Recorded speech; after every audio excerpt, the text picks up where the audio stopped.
다음 주제로 넘어가 보겠습니다.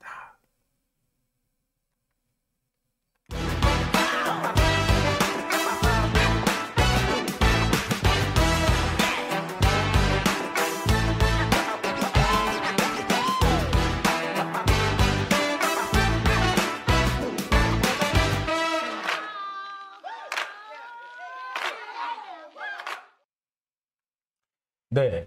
오늘 방송 시작하면서 와이파이가 2번이나 끊기는 바람에 제가 조금 진행이 매끄럽지 못했던 것 같습니다. 실은 이게 와이파이뿐만 아니라 이 인터넷 그냥 선으로도 유선으로도 연결이 돼 있는데요. 이게 유선 갑자기 왜 이렇게 애를 먹이나 싶습니다. 유선 연결돼 있는데 유선이 연결돼 있으면 이게 그냥도 돼야 될 것 같은데 참 당혹스럽네요. 자, 그러다 보니까 방송이 중간에 끊기는 바람에 저도 많이 당황했고요. 여러분들께서도 좀 당황하셨으리라 생각됩니다. 그래가지고 지금 오셨던 분들이 좀 중간에 나가시기도 하셨는데요. 그 점 제가 다시 사과드립니다. 다시 한번 점검해가지고요. 아무래도 이 인터넷 기사를 좀 불러야 되겠어요. 그래가지고 뭘 좀 바로 잡아야 될 것 같습니다. 가을 영양제 민주당 대장동 특검 밀어붙여라. 저도 그렇게 생각됩니다. 대장동 특검은 꼭 해야 됩니다. 대장동 사건에서 주로 등장한 사람은 전현직 검사들과 전현직 법조 출입 기자들입니다. 이들이 기사를 쓰고 이들이 수사를 합니다. 그러면 왜곡된 기사, 왜곡된 수사밖에 나올 게 없습니다.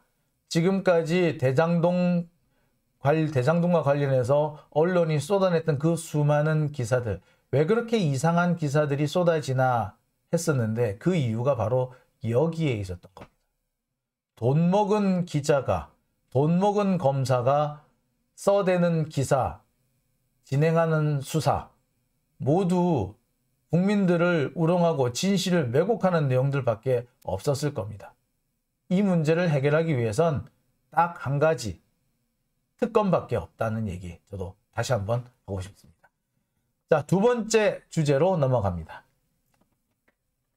자, 2번째 주제는요. 국회에서 윤석열 풍자 전시회가 중단이 됐다. 국가 원수를 모독했다는 이유로 풍자 전시회를 중단시켰답니다. 누가? 국회 사무처가. 자, 민의의 전당, 국민의 대표라는 국회에서 국민이 하고 싶은 말을 그림에 그렸는데, 국민이 하고 싶은 말을 그림으로 그렸는데 그 전시회를 중단시켰다고 합니다. 이게 과연 이래도 되나 싶습니다. 더군다나 이 전시회를 중단시킨 이유가 황당무계합니다. 국가 원수 모독죄랍니다. 국가 원수 모독이라뇨? 요새도 그런 게 있습니까? 글쎄, 지난 5년 문재인 정부 기간 동안 국민의힘은 참 문재인 대통령을 많이 모독했던 것 같은데 그거는 왜 문제를 안 삼나 모르겠네요. 자, 국회에서 중단시킨 윤석열 풍자 전시회 하나하나 좀 짚어보겠습니다. 국회가 중단시킨 풍자 전시회는 2023 굿바이라는 미술 전시회입니다. 민족예술인 총연합 민예총에서 주최를 했고요. 굿바이 전시회 조직위원회가 같이 주최를 했습니다. 그런데 이 전시회가 국가원수 모독죄라는 걸로 중단이 됐고, 아니 중단이 아니라 시작도 못하고 철거가 돼버렸죠. 국민의힘에서 이 굿바이 전을 보고는 국가원수 모독이라면서 엄청 노발대발했다고 합니다. 국가원수를 모독하는 아주 저질스러운 전시회다. 이런 거를 어떻게 국회 사무처에서 할 수 있느냐라고 난리를 떨었대요. 결국 오늘부터 이 전시회가 시작될 예정이었는데 오늘 새벽에 철거가 되고 말았습니다. 오늘부터 오는 13일까지 약 4일 동안 전시될 예정이었습니다만 모두가 중단됐고요. 국회 사무처가 작품들을 모두 철거해 버렸습니다. 오늘 새벽에 기습적으로 철거했다고 하죠. 국회 사무처는 1월 8일 날 공문을 3차례를 보내서 이 철거를 하라고 요구를 했다고 합니다. 하지만 철거 요구가 받아들여지지 않자 새벽에 기습적으로 철거를 했다는 겁니다. 국회에서 전시회를 여는데 이거를 국회 사무처가 기습 철거를 다 하고, 글쎄요, 이게 과연 가능한 일인지 당혹스럽습니다. 지금 국회 사무처장이 이광재 전 의원 아닌가요? 자, 그런데 이광재 전 의원, 노무현 대통령의 그 가장 가까웠던 사람 아닙니까? 친노 핵심으로 불려진 사람 아닌가요? 근데 이분이 이런 짓을 한다는 게 저는 이해가 안 갑니다. 물론 이 철거를 하기 위해서는 김진표 국회의장이 지시를 했을 걸로 보입니다. 국회 사무처가 뭔 일을 한다기보다 국회 사무처를 앞세워서 실은 국회의장이 하는 거죠.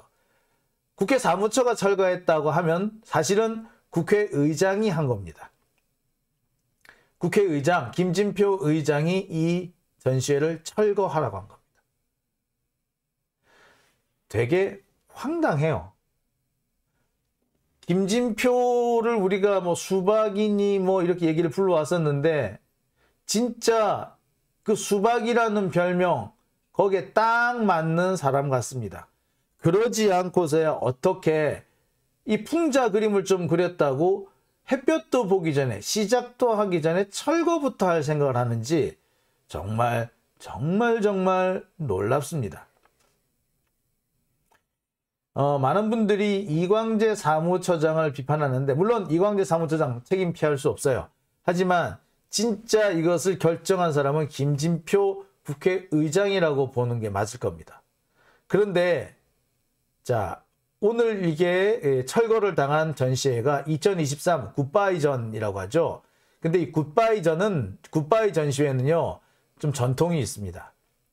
여러분 혹시 이 그림 기억나십니까? 예. 박근혜와 최순실이 등장했던 이 모네의 그림을 패러디한 이 그림, 속칭 더러운 잠이라는 그림인데요. 이게 2017년 1월 굿바이전, 그러니까 2017 굿바이전에서 등장했던 그림입니다. 그러니까 이 굿바이전은 국회에서 민예총 회원들이 여는 풍자 그림 전시회였던 겁니다. 다양한 내용들이 등장할 수밖에 없었고, 그 다양한 내용 중에는 수위가 높은 내용도 많았습니다. 그런데 수위가 좀 높다고 해서 이런 것들을 철거한다는 것은 글쎄요, 이해가 안 갑니다. 더군다나 이 굿바이전이 2017년 이 박근혜를 풍자했다는 이유로 그림이 박살나는 그런 수모를 겪었던 전시회인데, 그 상황이 이번에 또 반복됐다는 것이 정말 안타깝고 또 한편으로 역설적으로 느껴집니다. 박근혜 정권 이후 박근혜 정권과 가장 비슷한 정권, 아니 박근혜와 똑같은 정권이 들어섰다는 것을 상징적으로 말해주는 것 같습니다.